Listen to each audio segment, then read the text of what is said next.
Good afternoon mga kababayan, sir. This is from the Filipino channel. Ang inyong pong sir today is July 29, 2026 at tayo ngayon ay papunta dyan yan sa may The Link Center sa may General Atienza, San Antonio, Pasig po yan. At dadalhin po natin sa may SM Mega Mall, Doña Julia Vargas Avenue, Wakwak Green Hills, Mandaluyong po yan. Okay, magbabalik po tayo mamaya konti. Disclaimer lamang po ang content po natin ay kalsada at hindi ang passenger. Kaya naman sakasakali man po na may marinig kayo mga pangalan ng lugar, pangalan ng tao, pangalan ng organizations, government o private man yan, ay wala pong kinalaman ng channel na ito at wala pong pinapatungkulan. Lahat po ng pinag-uusapan dito ay pawang dito lamang po yan sa loob at wala pong pinapatungkulan sa labas. Magbabalik po tayo mamaya konti pag nakuha na po natin itong ating susunod na mission. Technical understanding of what the Central Monetary Authority defines as an anomalous transaction. Team number 2, verification protocols and agency authorization. Senator Judge Rafi Tulfo questioned the bank's documentary basis for recognizing a certain Mr. Fajarda as a DepEd Special Disbursement Officer. The witness admitted no specific authorizing documents were submitted to the branch. Senator Tulfo manifested that the bank Okay, Mrs. Mini, when you are in front of the Link verify the Center. identity and authority of the SBO. Senator Ontiveros asked what specific mechanisms the witness relied upon to know that the withdrawal was genuinely authorized by the DepEd. Senator Judge Villanueva approved the bank's protocol for handling changes in authorized signatories, asking if frequent changes to the SBOs are considered standard practice, and directly asked the witness if she believes the branch executed everything properly. Team number 3, comparative transactional baseline. Senator Judge Pangilinan and Xavier Ejercito inquired into the historical normalcy of the transaction. Senator Pangilinan established that the witness considered 10 million pesos to be the usual cash withdrawal amount for any government agency that she handled before, and asked the 37 million transaction was a first in her 34-year career. Senate President Sherwin Gatchalian sought comparative metrics, asking for the average and typical amount for DepEd payrolls, encashment at her branch.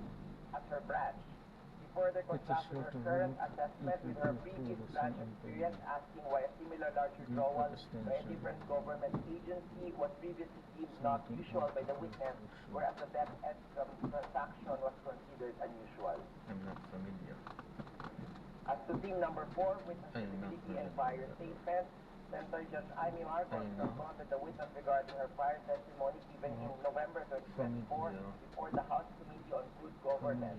Senator Marcos pointed out a direct contradiction, noting that the witness characterized the transactions as a regular occurrence during the House hearing, which allegedly conflicts with her current characterization of the transaction as unusual before the impeachment court. Following rulings by the presiding officer on various potential motions and objections by both parties, the trial was adjourned. Pursuant to the rules of procedure and impeachment, the impeachment court will resume session on Monday, August 3 at 10 a.m. The agenda is the continuation of the presentation of the witness of the House Constitution Panel case in chief for Article 1, with its witness Roderick Wamil of the Commission on Audit, and on August 4, Sailin Del Campo, of the Commission on Audit, and for August 5, 2026, Ms. Marivic Pareja of the House of Representatives. I am ready to take questions. Name pass.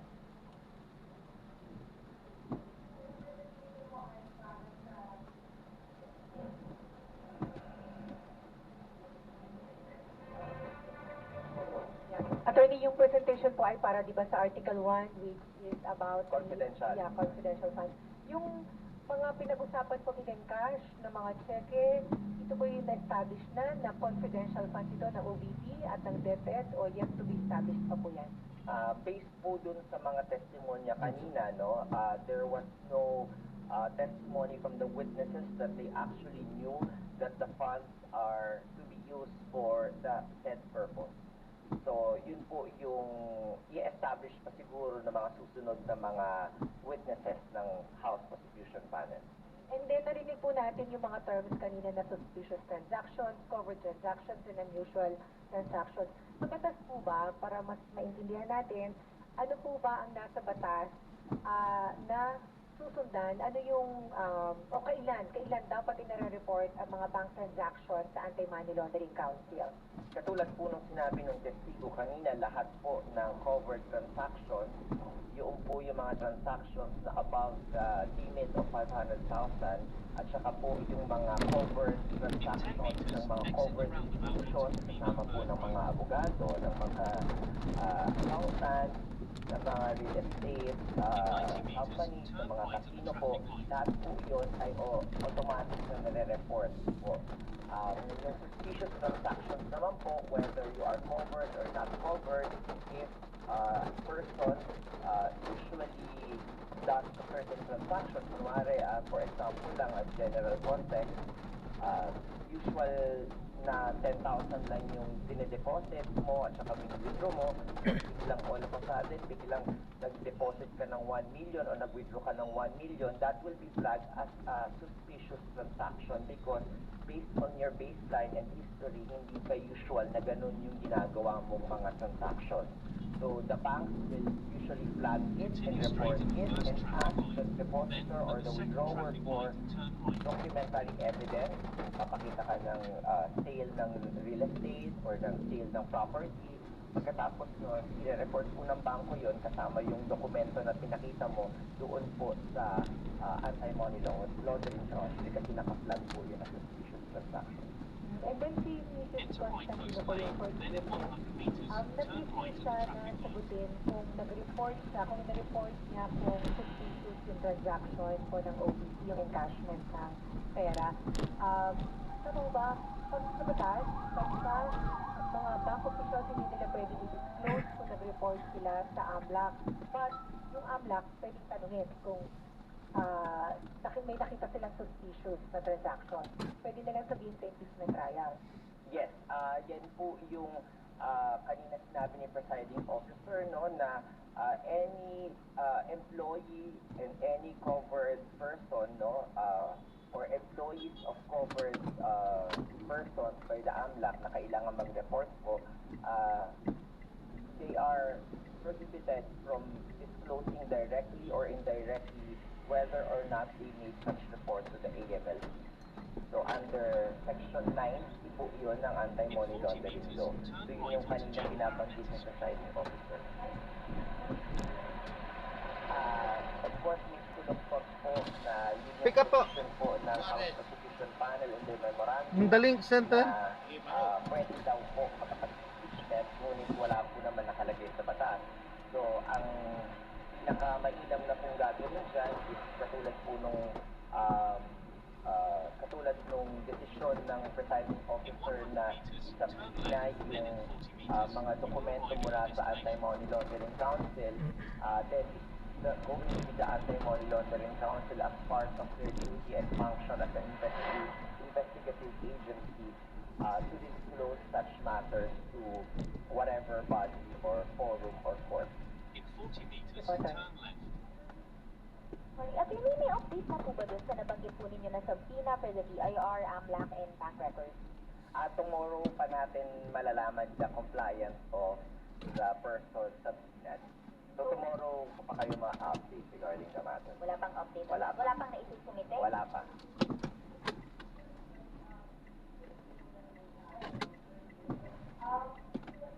Not necessarily mean na pag unusual siya sa usual na banking transaction ng either agency or an individual based on the law, it is already deemed as illegal. Tama po ba? Tama. But then if It they is a are... determination of the bank kasi sila ay nakakita ng record of each depositor if they will flag it as suspicious transaction. Okay, and if they are being supported by necessary documents, so Usually that's the SOP, the standard operating procedure of the bank. They will have to Dali. require the depositor or the withdrawer to show documentary evidence such as a contract sale to prove that is not a illegal transaction. At issued. Alright, thank you very much, Attorney. But it still has to be reported. Oh, thank you. No, good afternoon po, sir. Sir Joven.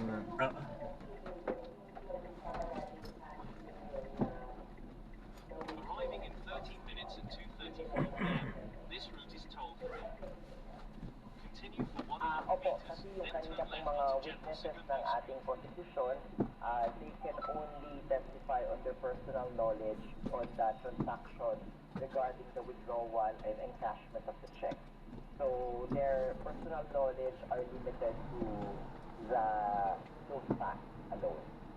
So, katulad ng pagtatanong ko sa kanila kanina kung natanong ba, sabi ni Senate President Sherwin Gatchalian, parang wala pa kayong pag-uusap ng mga kasama, di ba, nung payee, hindi mo ba natanong kung para saan ba yan?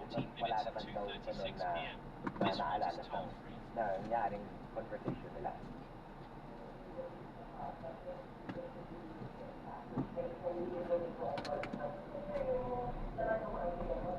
Tama. I think that is a process of the prosecution, no?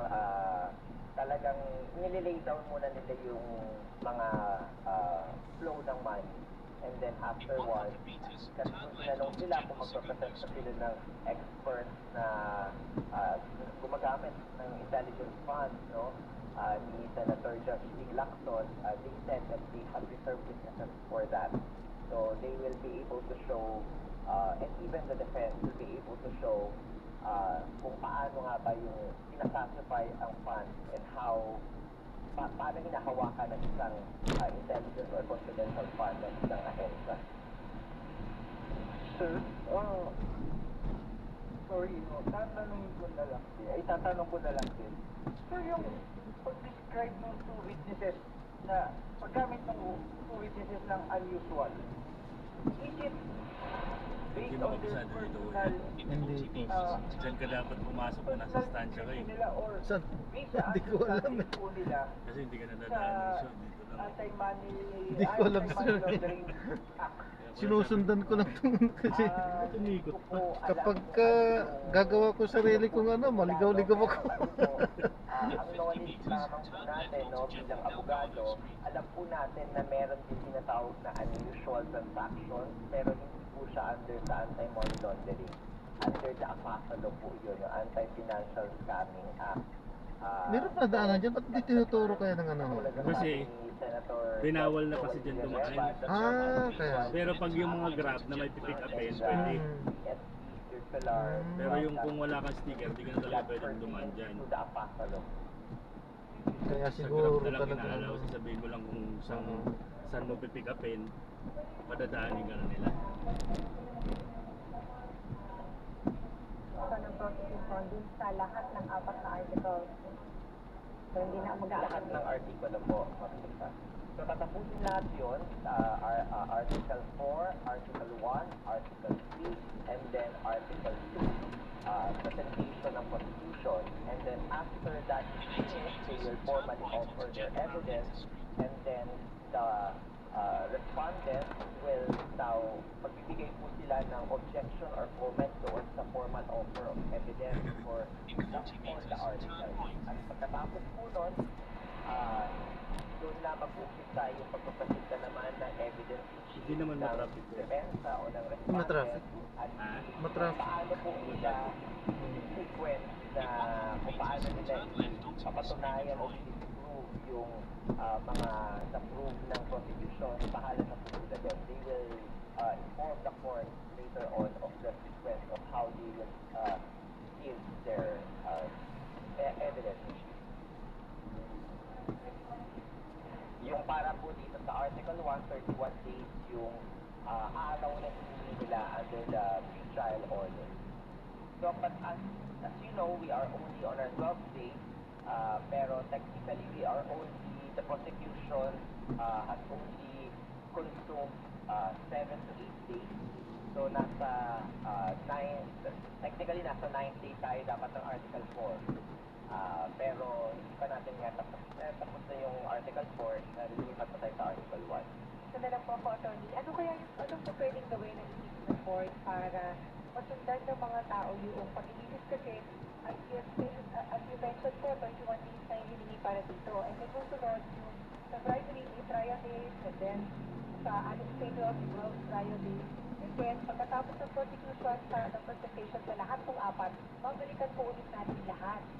Dahil defense presentation naman, so balik-balikan yung issue, maaari marambol na yung tao dun sa mga detalye. Even the senator judges siguro po.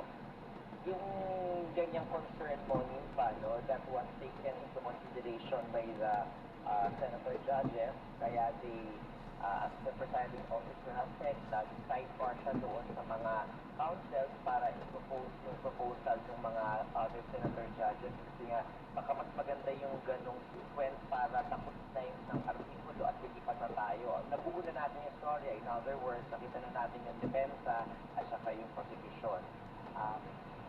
Ating pong napapakinggan ang pulong balitaan na isinasagawa po ng tagapagsalita ng impeachment court na si babalik. Dahil meron humingo silang legislative agenda na tatalakayin sa hapon. Ang balitang ito ay inihatid sa inyo ng Nature Spring Distilled Drinking Water. Trust your instinct. Choose a trusted distilled water brand by Doctor. Superradyo DZWB, Palitang Totoo. DZWB, #1 sa Mega Manila. Throughout the years of being a broadcast journalist, I stay true to my principles and stand for the truth. Ako si Cheryl Cosim, news anchor and TV host. Mahalaga ang tunay, just like MX3 capsule, tested and proven na may alpha, beta at gamma mangosteen. May zero quality excellence pa with proper diet and exercise. MX3 capsule, dito ang bilhin. Mahalaga maalala, ang MX3 capsule ay hindi gamot at hindi dapat yung gamot sa anong pumilin. Napakakilig ang pamanaginip, ang napakakilig. Tunay na mga political analyst, no? Tapos sabi mo, Edwin, nakasulat ng libro. Tapos sabi mo, drop out ka ba talaga? Drop out ako. Ganun ba? Oo. UST? Oo, UST. Marami ako nakumbinsi na mag-drop out. Dahil nung panahon na yon, kinakaya namin maging graduate. Ganun Ng ba? isang Panahon ni Marcos yan, di ba? Yung senior. Oo, isang bulok na sistema ng edukasyon. Ngayon, yung mga hindi graduate, dahil kumbinsi ko, sinisisi ako ngayon. Katulad ni okay. Patrick Paez, yung vice president ng TV5. UST yun eh. Sinisisi. Ngayon sa mga recruit ko, sinisisi ako na. Okay. Pero alam mo, nakakaliw ko doon sa mga kwento. At least may oras naman tayo. Yung binabanggit mo, na ikukwento to at nasishare mo sa mga iba at mga nag-i-interview din sa'yo. Sabi mo, di ba, ikaw yung isa sa, ayaw ko, founder ka ba talaga ng Makabayan? Di ba, yung grupong yung Makabayan Black. Akbayan. Akbayan pala. Ako yung first president for 15 years. Pero nung sa martial law, ako yung unang presidente ng unang student council. Bawal yung student council eh. Kaya tinayo namin noong 1979. Okay. Tapos editor din ako ng mga campus paper. Oo. Pero since then, hindi na ako nagsusulat. Ngayon lang uli, sa Philippine Star. Oo. Pero at that time ba, Ronald, did you go underground? Hindi Hindi naman. ka naniwala sa sistema noon? Oh. Nag-organize ako ng mga trade unions sa farmers. Mm. Farmers din sa Sierra Madre. Dan sa Prenatura ng Infanta kay Bishop Lavayan. Mm. Tapos nag-organize ako ng mga union. Mm. Halimbawa, sa Cavite, kinuwento ni John B. Cremulya. Tama. 4 months ago, sa Oo. isang talk show, sabi niya, yan si Ronald. Pinaampus ng tatay ko yan 2 beses sa Cavite. Sinabi ba ni sabi, nagulat ako. si John Remulla, yung tatay niya? Oo. Nagulat ako, sinabi niya, inamin niya. Dahil dati kasi, Sana 4 alas eh, nag-kiss din siya eh, di ba? oo, tsaka si Boy eh. Oo. Boy eh. Walang tawa ako na inamin niya. Dahil dati bawal mag-union sa Cavite. Mm. Oo, ang dami kong casualties dati dyan. Oo. Pero isa pang kwento na naalyo din ako sa iyo, nagulat din ako kasi during the time of Pinoy, siyempre ikaw ang political advisor, di ba? So ikaw yung somehow responsible for recruiting ito mga prominent personalities like si Vince Dizon, mga bright boys si Barry Gutierrez, si Chito Gascon. Undersecretary ko yun. Oo, di ba? Tapos 4 sila eh, di ba? Na ngayon talaga mga problema, although si Chito Gascon nawala na. No? Oo, Barry Gutierrez, si Vince Dizon, basta sila yung mga, let's say, inalagaan mo, and now, where are they now, di ba? So, Talagang how did you recruit them as part of your team? Parang Well, ganun. dahil presidente ako ng mga unang student council under martial law, nirecruit ko mga presidente rin ng student council. Si Barry, presidente yan ng UP student council, at editor ng UP Collegian. Si Chito, presidente yan ng UP student council. Si Vince, presidente yan ng student council sa Lasal. Oo. So, ginawa ko, yung mga may tested na sa politika, kahit mga bata pa. Tapos may mga skills na. Dahil ang trabaho namin noon, special operations, political affairs, na liaison sa Congress at sa Senate, no? Liaison sa mga iba't ibang sektor. Wala kami kinalaman sa impeachment ni Corona. Meron ba? Pero for now, pag-usapan natin itong dahil itong impeachment nga, ang dami pa rin na pinag-uusap. Although hindi tinatch sa SONA. Obviously, ayaw ng presidente, gusto niya maging neutral, hindi siya makikialam. Equal branch eh. Equal. So, tingin mo na that's a good move na ba na hindi siya nagsalita about it? Yes. Alam ko na hindi siya magsasalita. Pero tayo naman na nakatira sa labas ng kuweba, alam naman natin na may relasyon ng Malacanang sa impeachment. Okay. Diba? Pero nararamdaman mo ba nag-a-assert siya? Parang hindi ko ramdam For now, parang feeling ko, ang sabi kasi ng mga guests namin, sila Dean Edna Co, sila Dean Tamase, binabanggit nila kasi the remainder ng 2 years, kasi next year, paalam na yan SONA. Diba? Farewell na SONA na yan. So, dapat itong SONA ngayon nakaraan, this is the most significant feeling nila. Ito na yung dapat make or break siya. Whatever na authority that he has or political capital, gamitin niya na. Ibig sabihin, para at least maramdaman ng tao na hindi lang daw dapat mga achievements na sabihin dito, mga solusyon. Solusyon. So, tama yan, tama ka Danny, dahil practically 1 year na lang siya. Kasi yung last year niya, wala na makikinig sa kanya dyan. Lame duck na siya, kampanya na yan election na yan. So practically ang pinag-uusapan dito, 1 year na lang. So ito yung tingin ko pinaka-importanteng SONA sa kanyang 6 na taon na termino. At ito yung unang SONA after nung kanyang defining na maiya ka naman SONA last year. So dito, ang focus niya, amelioration. So ang focus niya rito, populism. Yung expansion ng mga ayuda. Ayuda economics to diba? Expansion ng tax exemptions, no? Subsidies para sa PhilHealth, no? Renewable energy, etc. So yung kinaba niya ngayon, yung mga mararamdaman ng tao sa sikmura. Power rates, diba? Mga system loss, diba? At saka VAT, no? Siguro mga 1/4 ng kuryente natin mawawala. So, okay na, mararamdaman ng tao. So, ganun yung focus niya. Dahil alam niya, 1 year na lang siya. Ang problema, ang weakness naman, yung mga long-term structural projects, yun yung medyo nawala. Halimbawa, hindi na pag-usapan yung political dynasty. Long-term ang impact yan long-term. Kasi parang nararamdaman lang yun pag may eleksyon, dapat siguro may political dynasty bill na hindi na, although sabi nga nila, hilaw na hilaw nga yung conversion ngayon. Anak niya ang honor. At saka si Speaker D. Ikalawa, halimbawa, yung matagal lang hinihingi na labor, yung pag-end ng endo. Yung labor contracting, dahil maraming mga milyong mga workers walang proteksyon Pwedeng tanggalin yan anytime. Wala yan sa minimum wage, etc. So, yun, hindi na pag-usapan. Structural yan, long-term yan. Diba? Bagamat nabanggit niya yung taxes dito sa usapin yung exemption na 350,000 diba? Ngayon may nagpasa ng PCA. Speaker, para at least para sumunod. Diba? Hindi katibyan doon sa problema natin sa tax system natin, which is structural. Ibig sabihin, mas maraming tao na mahihirap o karaniwang tao ang nagbibigay ng pondo sa gobyerno. Yung mga mayayaman na mas malaki ang share sa ating kayamanan, konti lang yan ang sineshare sa revenues, sa taxes. So dapat ayusin mo yan. Dapat naman na bawasan pa yung mga mayayaman taasan mo ng konti yung buwis nila. Hindi yung puro tayo lang ang shoulder ng 85% ng mga buwis. Diba? So, alam mo, pag tumaas ang presyo ng gasolina, may windfall dyan yung mga oil companies. Kikita sila dyan. Kapag tayo lang yung magbubuhat ng burden. Ang sinasabi, ang structural reforms na kailangan, dapat pati sila mag-share sa burden. Diba? Diba, yung oil deregulation law, kaya tayo, tayo ang pinakamataas ang increase sa oil dito sa South Asia. Mataas pa tayo Singapore. Lately na tayo na. Kaya yan yung mga structural reforms na sinasabi ko. Although malakas nga yung kanyang amelioration program. Yung mararamdaman mo immediately, Bakit? Dahil tingin niya, 1 year na lang eh. Oo. Yung talagang kinakailangan niya mag-impact. Kasi ang nakikita ko nga, Ronald, kasi yung 350,000 kinocompute namin eh.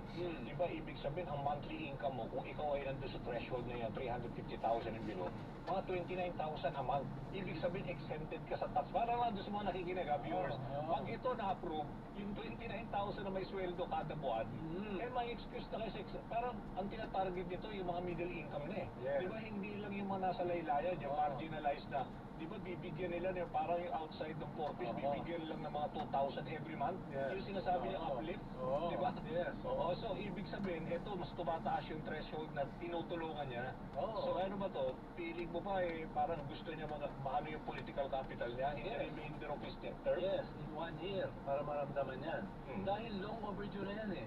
Dahil tumaas na ang inflation, tumaas na ang mga lahat, no? Tama. So, dati kasi may tax exemption pa, 200 to 50,000 eh. So, long overdue, nataasan. So, in a way, ginawa lang niya yung dati ng kailangan gawin. Okay. No? Pero ginawa niya in such a way para ma-appreciate ng mga karaniwang tao. So, kami, ma-appreciate namin yan. Ikaw, hindi mo ma-appreciate yan. Bakit? Kala mo Hindi ba, naman kita ko. Hindi naman ganun kalaki yung kita namin, partner, ng mga tiyak dito. Talagang pantawid lang sa gasolina. Lampas ka naman sa 30,000, di ba? Okay, pero at least nararamdaman ko na parang you wanted to help eh. Di ba? Yes. Parang Yun ang i-edit. mahalaga. Oo, Yun ang mahalaga. although, siyempre, sabi nila parang nakukulangan pa sila, wala daw masyadong binanggit dun sa mga flood control. Although binanggit niya na at sinabi niya na yung ombudsman patong-patong ang kaso sa kanyang pinsan. Di ba? O, is this sa bungat pala na speech? So tingin mo nakatulong ito at least to sway yung mga ibang public opinion? Well, very symbolic yun. Dahil since last year kasi, ang sinisisi rito, yung pinsan niya at saka si Saltico. Yes. No?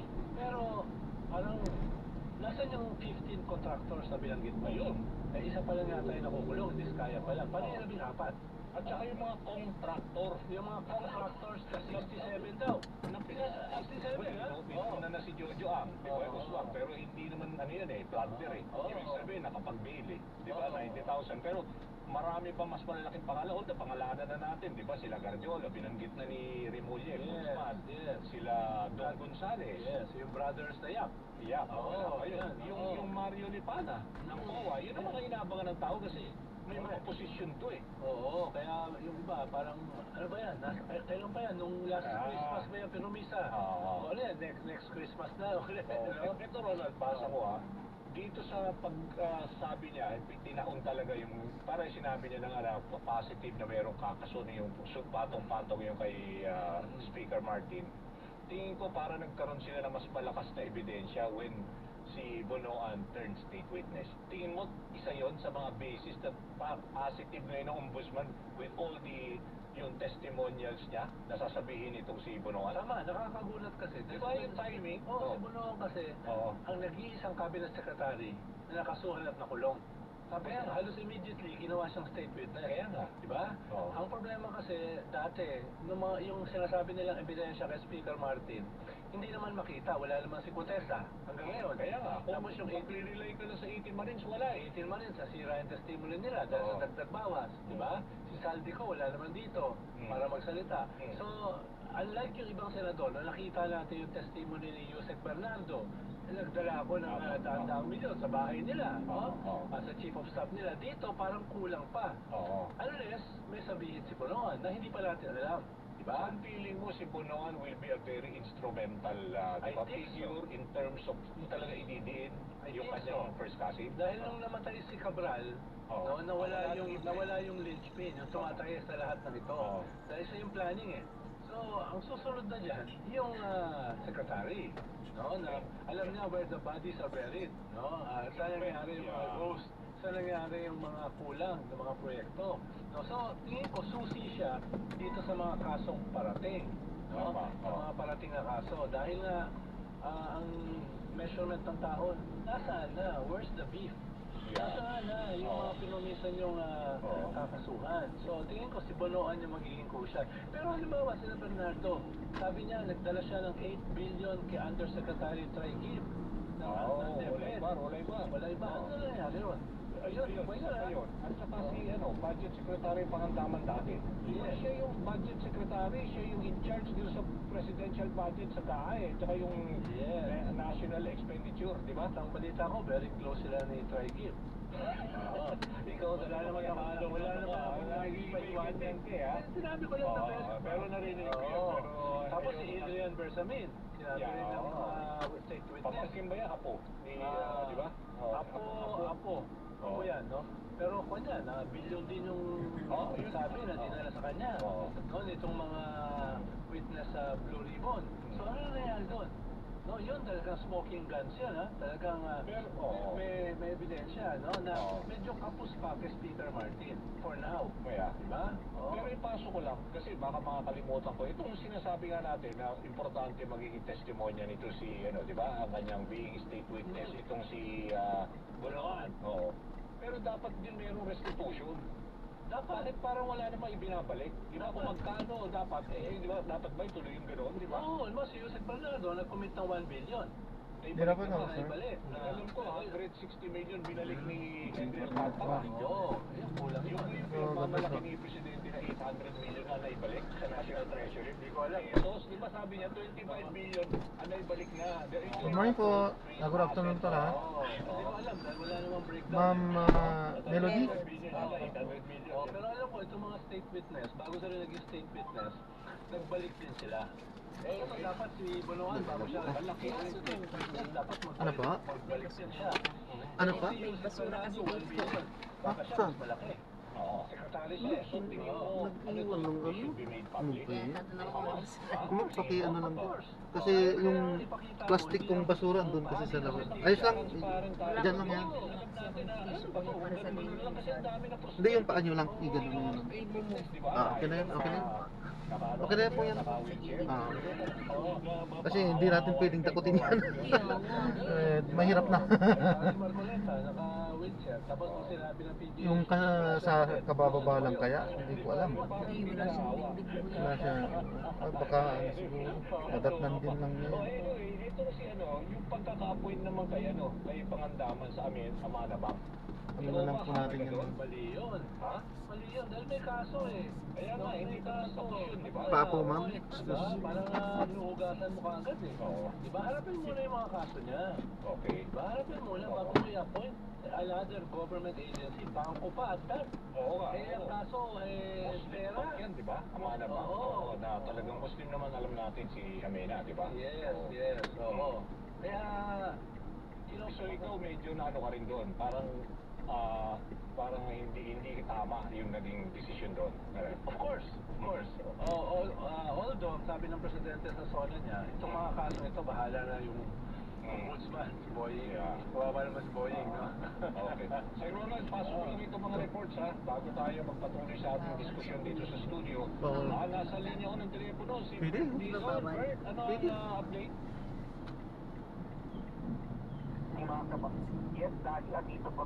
Sino naman? Kasi tayo kakalawa tayo. Walang konsiderasyon eh. No? Mineral niya. Kasi EDSA tayo eh. Kasi galing Sinasarahan din na talaga yun. bahagi ng pamalukan ng Pedro Hill at northbound ng Pedro Hill sa pagtamaan ng PGH. Patuloy naman ang sinasagawang decluttering ng mga tauhan ng DPWH sa drainage system sa lugar kung saan mano-mano nang binubuksan ng drainage box para kumain ang mga naparang basura at burak. Samantala, wala naman tayong na-monitor sa pagbaha sa kabaan ng España Boulevard at itong bahagi ng Dark Avenue sa kasalukuyan dati ay nakakaranas pa rin ng mahina hanggang katamtaman ng pagbulan ang Maynila. At yan, ang bantang kumpirmado, sigurado, ang Radyo Patrol, Bert Dizon, Team CFF. Maraming salamat, Bert Dizon. Meron pa tayong report. Si Steve Ras naman, ano ang bago? Nagsampa raw ng, naisampa na ng Department of Justice sa iba't ibang korte sa Metro Manila ang mga kasong cyber libel at perjury laban sa 18 maleta boys at Attorney Levi Baligod. Yan ang report ni Radyo Patrol, Steve Ras. Steve? Yan ay kinumpirma nga ni Judge Spokesperson Paula Martinez na naisampahan sa mga regional trial court ng Caloocan City, Dasmariñas City, Muntinlupa City, at San Juan City ang mga kasong sinampa laban sa tinaguriang 18 Maleta Boys at Theater nila dito Balikod. Ayon sa Department of Justice, lahat sa mga kasong cyber libel perjury ang 18 dating bodyguard ni Congressman Calvico at sa pinakakasuran ng cyber libel ang kanilang abogado na si Balikod. Ang mga reklamo ay inihan ni dating Senador Tony Trillan III, Congresswoman Laya Dilma, Field Branches Director General Gregorio Pino Matabang Jr. at dating National Security Advisor Eduardo Año. Nagugat sa mga kaso, marami sa kausahan ang mga nasabing individual na pumagkabukan sila ng malamera ng pera na may kausahan sa manumalyang flood control project. Ipinasura naman ang prosecutor ng DOJ ang reklamong inihan ni Father Floriano Lopez Villanueva dahil sa nangulangan ng prima facie evidence with reasonable certainty of conviction. Yan ang balitang kumpirmado sigurado itong Radyo Patrol Steve Brand, DZMM. Thank you very much, Steve Ras. Malacanang naman, kinontra ang mga kumwestiyon sa plano ng administrasyon na maglunsad ng space rocket sa Pilipinas. Iyan naman ang balitang kumpirmado sigurado mula kay Malacanang reporter namin, Christian Ozores. Christian. Yan ipinalaga ng Malacanang ang mga kritiko ng administrasyon na kumikisyon sa binanggit Pangulong Ferdinand Marcos Jr. sa kanyang State of the Nation address o SONA na planong maglunsad ng space rocket ng Pilipinas. Ayon kay Palace Press Officer at Communications Undersecretary Claire Castro, dapat ibaba na sa mga kritiko ang kanilang kilay at sa halip ay itaas ang nais ng Pangulo para sa bansa at taong bayan at huwag nang magsilbing malakit sa layunin ng Pangulong umunlad ang bansa.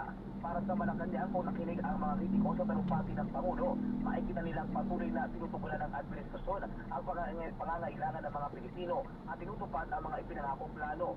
Binigyang diin ni Jose Castro na hindi pa tapos ang obligasyon ng Presidente na paunlarin ang Pilipinas, kaya patuloy itong nagtatrabaho. Iginiit ng Malacanang na parte ng pag-asenso ng bansa ang planong rocket launch, kaya dapat ay maging focused sa ito sa mga bumubunan sa administrasyon. Sa kanyang solar speech, inanunsyo ni Pangulong Marcos ang paglulunsad ng rocket ng Pilipinas sa 2027 sa makikipagtulungan sa isang aerospace company mula South Korea. At yan ang balitang kumpirmado. Sigurado, ito ang Radyo Patrol. Christian Yosores, DZMM. Thank you very much, Christian Ozores. At meron naman tayong advice, meron daw rainfall warning. So kuha tayo ng update mula sa Pag-asa kung ano ang lagay ng ating panahon dahil patuloy yung pag-ulan sa Labaso dito sa Quezon City. Ang Pag-asa weather forecaster suki na rito sa DZMM Teleradio, Lori de la Cruz. Lori, good afternoon. Si Dali Buenapeo. Panahon, patrol! Yes po, good afternoon sir. At sa lahat pa po ng ating mga tagapakinig. Sa kasalukuyan nga po, magiging maulan pa rin. Maulan pa rin po ang ating sinakasahang panahon sa malaking bahagi ng ating bansa. At sa kasalukuyan, dalawang low pressure area po ang binabantayan natin. Isa po dyan yung nasa vicinity ng Pao, Camarines Sur, habang yung isa naman ay nasa layong 1,580 kilometers silangan ho ng Eastern Visayas. So parehong LPA na yan, mababa naman yung tsansa na mabuo bilang isang bagyo, pero dahil itong dalawang LPA nagdudulot po yan ng mga pag-ulan or ng maulang panahon sa malaking bahagi ng bansa. Kasalukuyan ang naapektuhan ng LPA na ito na nasa Bicol Region ay dito po sa Metro Manila, Central Luzon, Calabarzon, Bicol Region, Oriental Mindoro, Occidental Mindoro at maging dito po sa Romblon at Marinduque.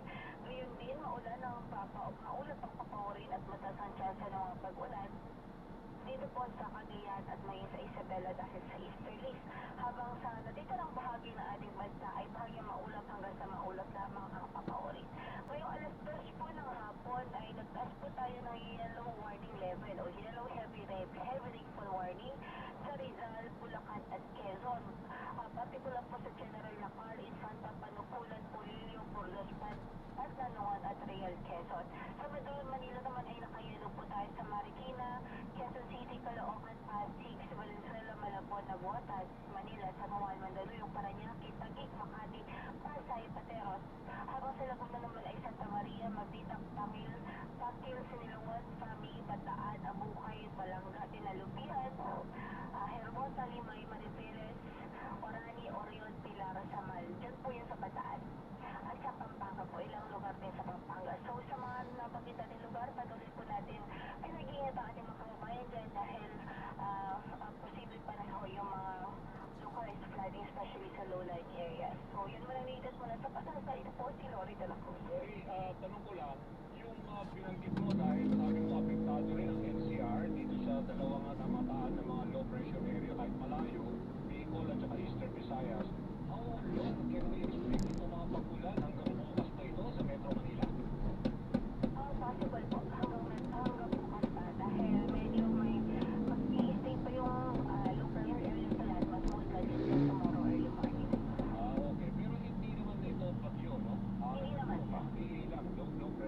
pasahero, tama ba?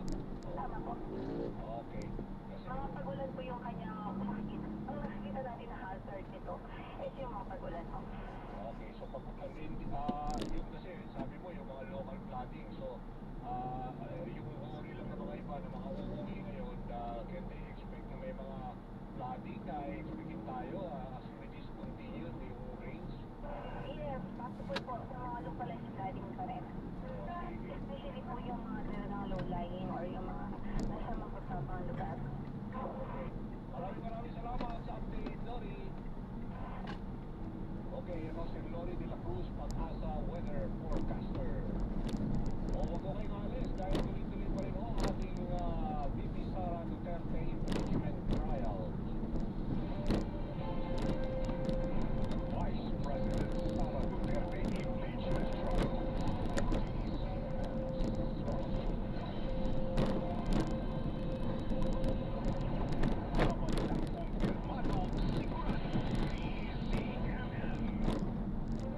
Jericho Rosales po, ibang level na tayo. For liver health, Silimarin plus multivitamins, Liberate Pro. I take it every day with proper diet and exercise. Ang Liberate Pro ay maaaring makatulong sa proteksyon ng atay at support and aid sa treatment ng chronic inflammatory conditions tulad ng fatty liver. Mag-liver up na! Silimarin plus multivitamins, Liberate Pro. Silimarin plus multivitamins is the generic name of Liberate Pro. If symptoms persist, consult your doctor. Proteksyon at tulong sa atay, Liberate Pro. Silimarin, may multivitamins pa. Liver up na tayo with Liberate Pro. Ang mga pinakapinakayakang walang pangalan sa radyo at telebisyon. Nasa DZMM Radio Patrol sa Extrema at DZMM Teleradyo. Dapat ang bawat kasulyan sa kapalitan. Ang hawal sa kalusugan, kailangan ng gabay na maasahan. Ako po si Pastor James Alejandro. At ako naman po, si Ate Dem Turla. Ang ating mga kaagapay sa kalusugan. Ito natin ay alam natin kung ano yung ibibigay natin dun sa ating mga family members. Kaya din po natin kasi na meron tayong ginagawang pagpapahalaga sa ating pong mga kalusugan. Kaagapay sa kalusugan. Tuwing Sabado, alas 6:45 ng gabi. Sa DZMM Radio Patrol sa Estrella at DZMM Teleradyo.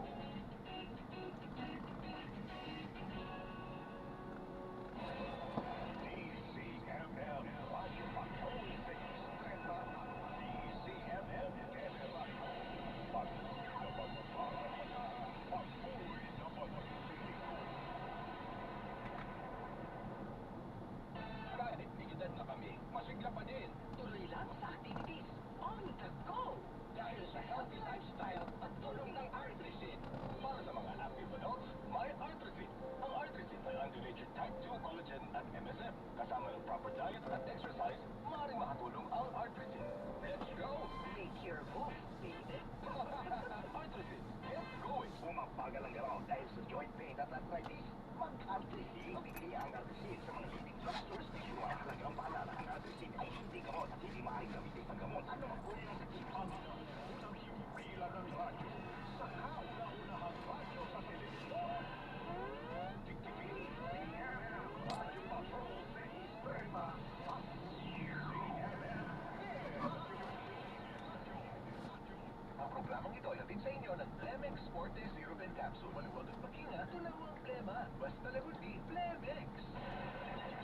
Ang bakang babalita. Ang mga mahihilig sa mga kalot na ng bayan. Laban lahat yan ang DZMM Radio Patrol sa Estrella. Tayo na sa iyo, iyo, iyo. Tayo'y magpatingin. Tayo na sa iyo, iyo, iyo. Sila'y eksperto pagkagaling. Sa iyo, iyo, iyo. Inyong mata ay mahalin.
pong nagmula na bandang alas 10 ang pag-uwi sa mga estudyante dito sa Kamaynilaan. Simulat na bandang Santa Cruz ay talagang bumabagal ang daloy ng trapiko. Pero so far so good ngayon dito sa Maynila. Thank you, Christina. Maraming salamat. Ito ang PRG 19 na lang. Kumarat Senior H. Una sa Pilipinas na una sa Pilipino. Thank you, salamat, Orange Line, Miss Tina Nolasco.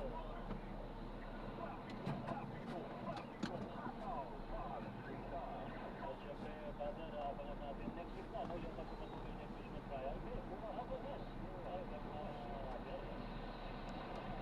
Next week, ayan na. So, inaabangan natin ang mga susunod pang mga kabanata ito impeachment trial at yung mga iharap pa ng mga witness nakakawa naman si witness ng prosecution yan, Costata next impeachment proceed last Lunes bali May 11 na yan. So, ang oras ng impeachment ginawa ng umaga. Tama ba yun? Nakanalagin ang motion to root 10:30 na morning. May hiling si Senator Judge Zubiri na gawing 10 o'clock gawing 10:30 to 3:30 kasi mga natatraffic sa umaga. Mga Senator Judge. Sino may natraffic kanina? Basta bilang naman niya. Yung mga taga-takik, di ba? Takik. Gumising lalo na mas maaga. Oo, natin na-traffic. Oo, di ba? Ayan. So, maaaring ipsok, ha? So, 10:30 in the morning hanggang alas 3:30 ng hapon. Ayan. Pero kanina, expected dapat alas 3 matapos, ha? Pero inagahan nila. Kasi nga, hindi ka ginisa yung dalawang dating land bank branch manager ng diverse yung mga nakalipas na paglilipis, di ba? Halos lahat ng mga pusipit na talagang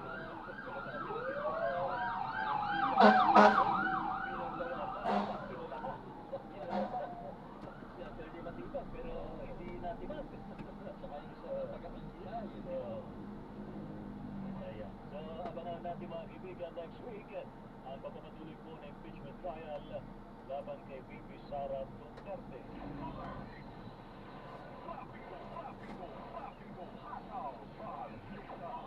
Salamat po sa matuutog po sa ating special coverage sa ating parinan sa DCRH.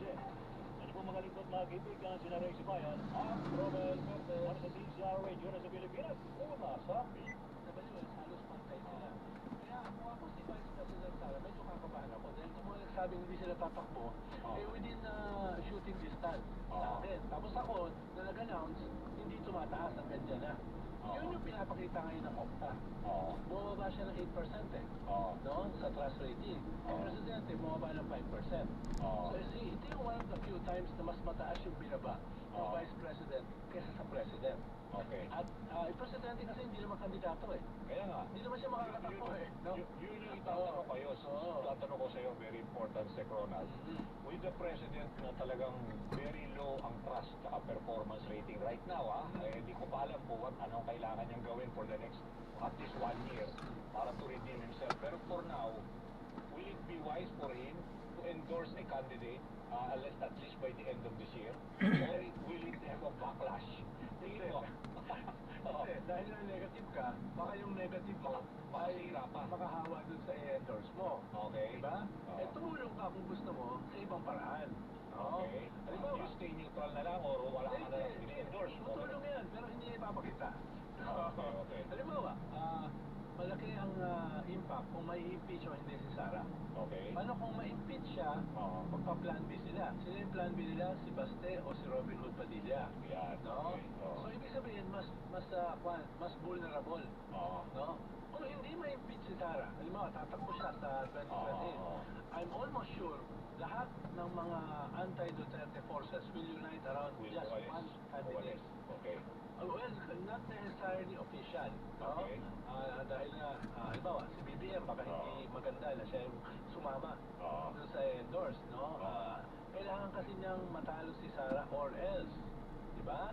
Gagantihan sila dito sa ICC, dito sa impeachment, magpapakulong naman kalyado nila, so gaganti lang gusto niya. Ayun, namin naman ni Sara. kami makakalimot, gaganti kami. Diba? So, mahalaga May bench list na kasama ka dun eh. Number 40 ako. Kaya diba?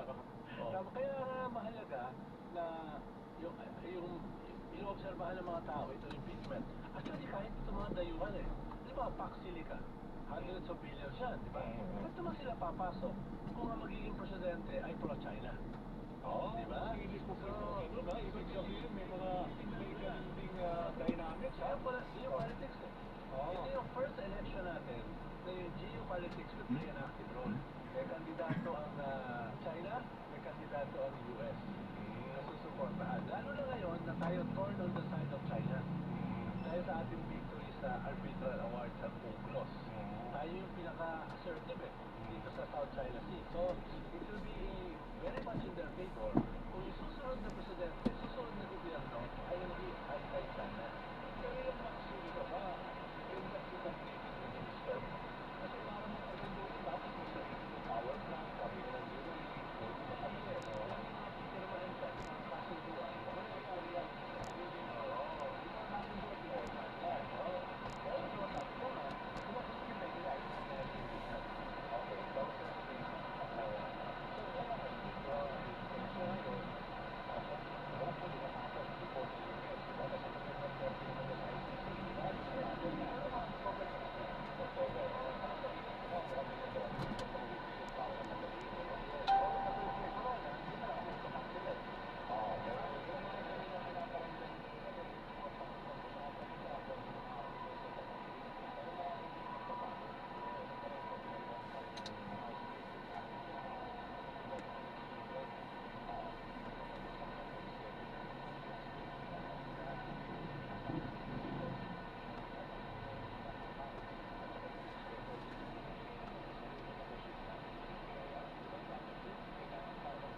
Sobrang traffic.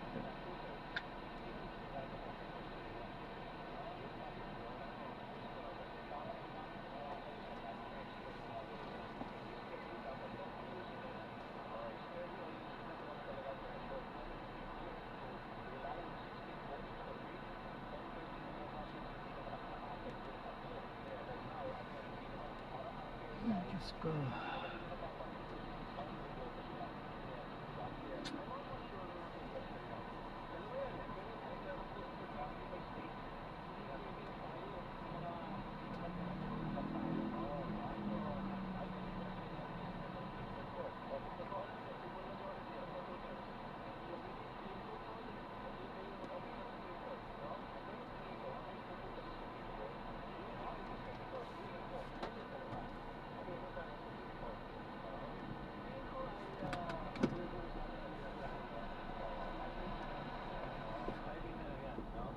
Pero sigurado ko halos na merong magsasampa sa Supreme Court. So, bababa yan sa 14. So, yun yung isang mahalaga. Dalawa ay na mahalaga, ebidensya. Ano ba yung impact ng ebidensya sa court of public opinion? Yun yung pinakamahalagang court Hindi naman yung impeachment court of court of public opinion dahil hindi alam makaka-influensya dun sa mga judges. Senator judges. At panghuli, yung hindi pinag-uusapan. Ano bang pressure ng Malacanang? They will,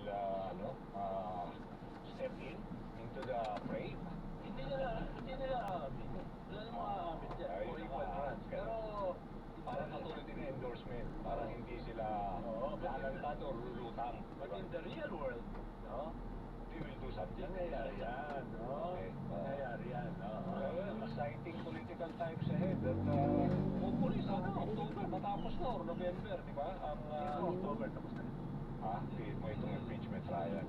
And regardless of the threshold 16, anong fairness forecast mo? May chance na Uphill ang impeachment. Dahil kasi ngayon 13 sila, kailangan nila 13 at 3 more. Yes, di ba? Uphill, pero doable. Sinabi ko na nga sa kanya Yung kay Corona, sigurado lang doon nung simula, 8 lang pero naging 20. Di ba? So doable. Hindi kasi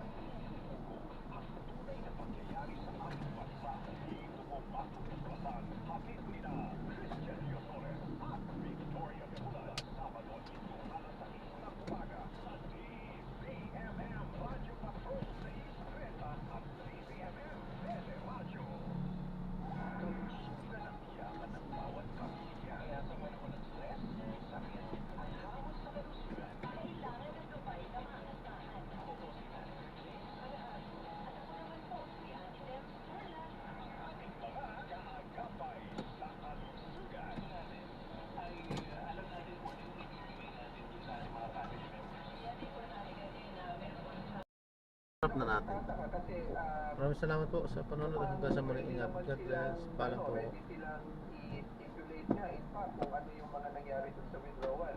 Kasi sa Dani, wala silang ma-delay dito eh. Merong maliwanag na Yung kagad umpisa nila, di ba, sa stipulation of facts, sabi nila, authentic naman lahat ng check eh. Di ba? ay, wala kang lusot dyan eh. Kaya anong gagawin mo? Pipilitin mong sumagot dun sa mga anong na alam mo na rin naman